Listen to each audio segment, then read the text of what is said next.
Fundamentalmente el mapeo lo que consiste es la herramienta base con la que trabajamos para sobre él y con unos ejercicios que vamos a ir trabajando todos en conjunto salgan las cosas que queremos que salgan.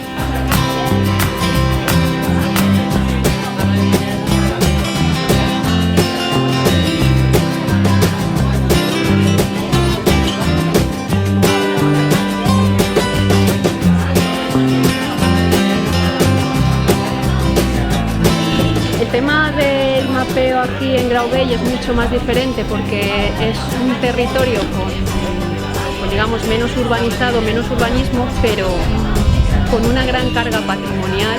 Entonces, por un lado, hemos trabajado la parte territorial, que es muy importante por dónde se encuentra y por los factores de cómo ha ido creciendo Sagunto, lo que le están influenciando en él. Por otro lado, la parte del patrimonio, que es tan importante porque está incluido en dos BICs importantes.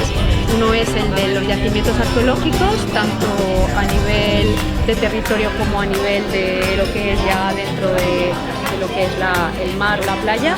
Y luego, por otro lado, también lo que es el BIC del Torreón y todo el entorno, porque estamos hablando de un grao que es de los pocos que se conservan en su estado original desde, vamos, podemos decir en la Comunidad Valenciana.